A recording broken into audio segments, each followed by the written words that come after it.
Hello anime lovers, स्वागत है आपका वाइपर एनिमे एक्सप्लेन्ड चैनल पर। और आज हम देखेंगे डीमन स्लेयर के एपिसोड नंबर 14 को। अगर आपने अब तक इसके पिछले एपिसोड्स नहीं देखे हैं तो उनकी लिंक आपको डिस्क्रिप्शन में मिल जाएगी। तो चलिए जानते हैं आगे की कहानी को इस एपिसोड के साथ, जिसका नाम है the house with the wisteria family crest. अब तक हमने देखा कि तांजीरो क्योगाई को मार देता है और तेरुको और उसके भाई को बचाकर ले आता है। जेनित्सु भी शोइची के साथ सही सलामत बाहर आ जाता है, मगर उस अजनबी डीमन स्लेयर को नेजुको के बॉक्स में डीमन होने की बू आ जाती है और वो उसे मारने के लिए आगे बढ़ता है, पर जेनित्सु उसे रोकने की पूरी कोशिश करता है। अब इससे गुस्सा होकर तांजीरो उस लड़के पर अटैक करके उसके पेट में एक जोरदार पंच मारता है, जिससे उसकी पसलियां टूट जाती हैं। अब तांजीरो डीमन स्लेयर से कहता है, तुम भी एक डीमन स्लेयर हो, क्या तुम नहीं जानते कि हमें एक दूसरे के ऊपर तलवार नहीं उठानी है? इसीलिए जेनित्सु तुम पर पलटकर वार नहीं कर रहा था, तुम बहुत गिरे हुए हो। डीमन स्लेयर ये सुनकर हंसना शुरू कर देता है।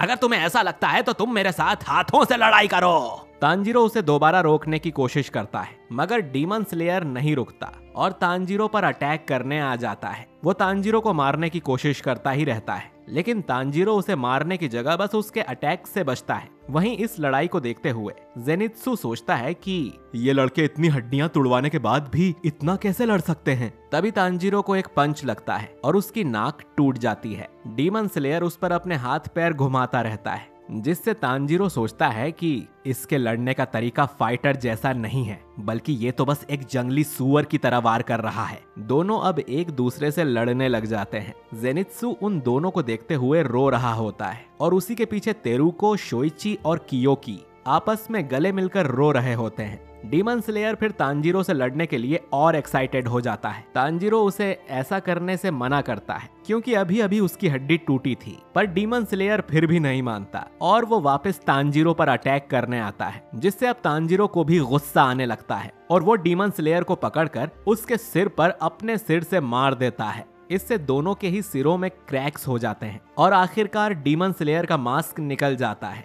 जेनित्सु उसे देखकर शॉक हो जाता है। वो डीमन स्लेयर असल में एक हैंडसम और क्यूट दिखने वाला लड़का होता है, जिसकी बहुत अच्छी आवाज भी होती है। और वो जेनित्सु से पूछता है, क्या तुम्हें मेरे चेहरे से कोई प्रॉब्लम है? जेनित्सु कहता है कि मुझे नहीं लगा था कि इतनी मस्कुलर बॉडी के ऊपर इतना मासूम चेहरा होगा। डीमन स्लेयर गुस्से में पूछता है, तुम्हें मेरे चेहरे से इतना लगाव क्यों हो रहा है? जिस पर तांजीरो जवाब देता है, तुम्हारा लड़कियों जैसे शेप वाला गोरा चेहरा बहुत ही सुंदर है, इसीलिए जेनित्सु ऐसा कह रहा है। डीमन स्लेयर और भड़क जाता है और तांजीरो से दोबारा लड़ने को कहता है। फिर तांजीरो उसे मना कर देता है और कहता है कि मैं तुमसे अब और नहीं लड़ूंगा। डीमन स्लेयर फिर सबको अपना असली नाम बताता है, इनोस्के हाशिबिरा, और फिर कुछ ही देर में इनोस्के बेहोश हो जाता है। जेनित्सु डर जाता है और पूछता है, क्या इनोस्के की मौत हो गई है? पर तांजीरो बताता है कि अभी अभी उसका सिर टूटा था, शायद इसीलिए वो इस तरह बेहोश हो गया है, क्योंकि मैंने उसे कुछ ज्यादा ही तेज मार दिया था। तेरुको फिर तांजीरो से पूछती है, क्या तुम ठीक हो? और जेनित्सु घबराया हुआ होता है क्योंकि उन दोनों के ही सिर टूटे, मगर सिर्फ इनोस्के बेहोश हुआ है और तांजीरो एकदम सही सलामत खड़ा हुआ है।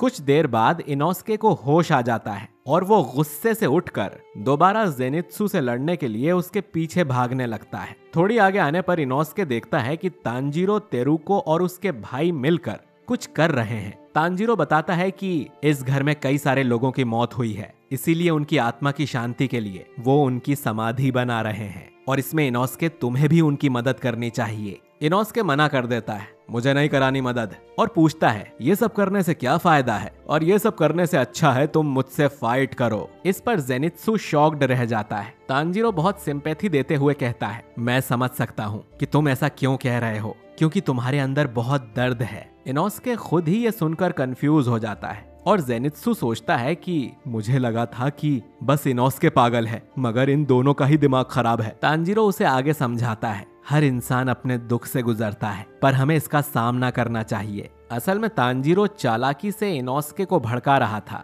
और वो चिल्ला कर कहता है, मैं भी उनके साथ समाधि बना सकता हूँ, बल्कि मैं इनसे ज्यादा बनाऊंगा। कुछ देर बाद सभी प्रेयर करना शुरू करते हैं और वहीं इनोस्के दोबारा मास्क पहनकर अपना सिर पेड़ों पर मारता रहता है। कुछ देर बाद तांजीरो का कासुगाई क्रो वहां आ जाता है और तांजीरो जेनित्सु और इनोस्के को उसके पीछे पीछे चलने को कहने लगता है। सभी लोग उसकी बात सुनकर उसके पीछे जाने लगते हैं, जिस पर इनोस्के उन्हें रोक कर पूछता है, तुम लोग कहाँ जा रहे हो? तांजीरो बताता है कि हमें ये पहाड़ छोड़ना पड़ेगा और इनोस्के तुम भी थक गए हो तो तुम्हें भी आराम करना चाहिए। पर इनोस्के हमेशा की तरह गुस्से और जोश में कहता है, मैं बिल्कुल नहीं थका हूँ और उसे अभी तांजीरो से फाइट भी करनी है। थोड़ी दूर आकर अब तेरुको और उसके भाइयों को तांजीरो से अलग होना पड़ रहा है। जेनित्सु इससे शोइची को पकड़कर रोने लगता है। उसे ये लग रहा होता है कि लिजर्ड मॉन्स्टर से जेनित्सु को शोइची ने बचाया है, तो वो उसे खुद से दूर ना जाने को कहता है ताकि वो आगे भी जेनित्सु की रक्षा कर सके।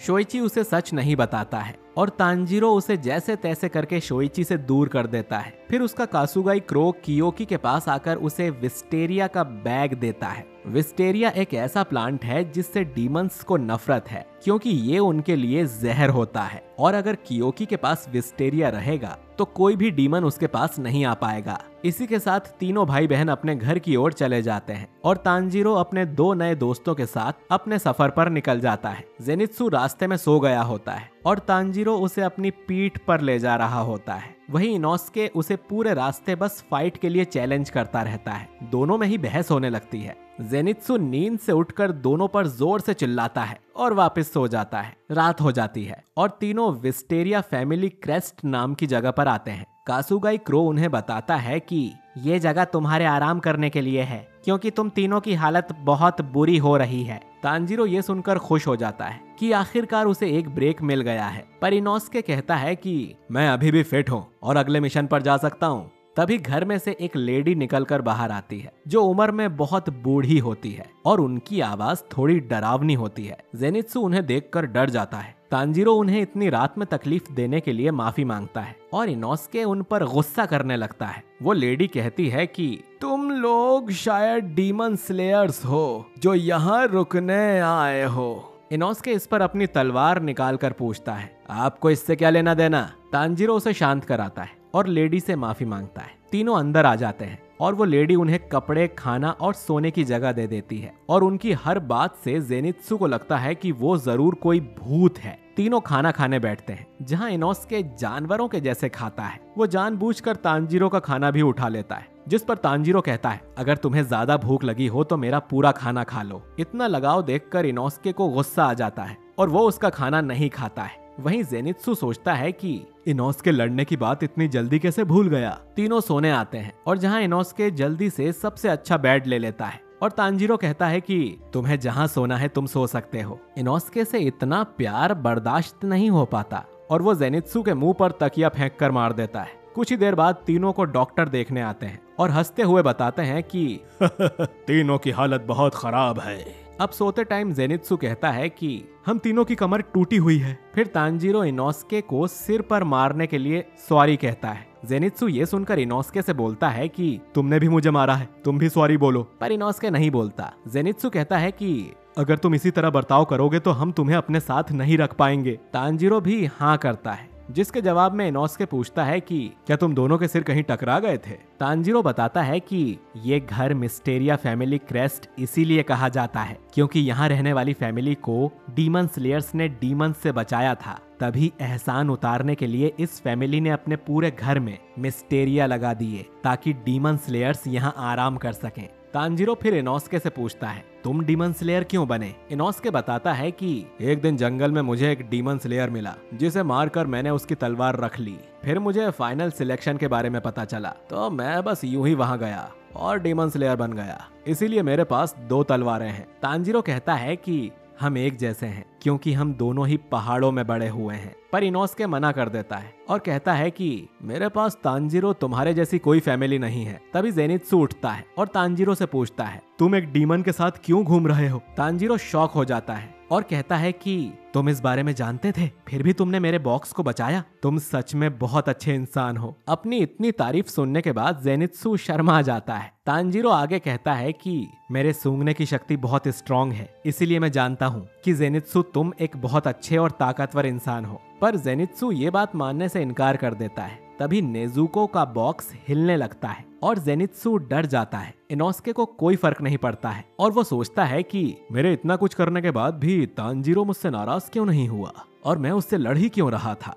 अचानक नेजुको का बॉक्स थोड़ा सा खुल जाता है, जिससे जेनित्सु डरकर इनोस्के के पास आ जाता है, जो बदले में उसे बस एक लात मारकर बॉक्स के पास ही फेंक देता है। नेजुको बॉक्स को खोलकर उसमें से बाहर आने लगती है, जिससे जेनित्सु वहां से उठकर अलमारी में छुपने जाने लगता है। नेजुको तब तक बाहर आ जाती है और तांजीरो उससे पूछता है, तुम कैसी हो? जेनित्सु देखता है कि ये तो एक बेहद ही सुंदर सी लड़की है और उसका मुंह खुला का खुला रह जाता है।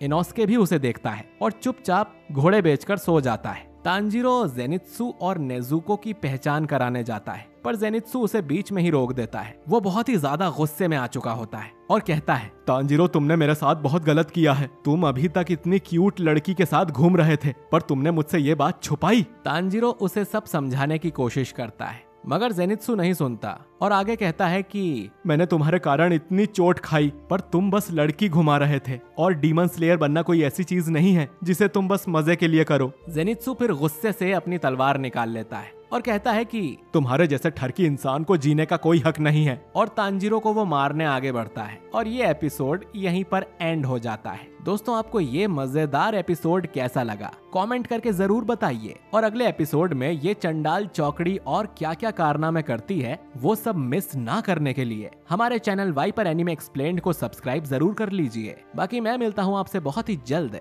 एक नए वीडियो के साथ। शुक्रिया।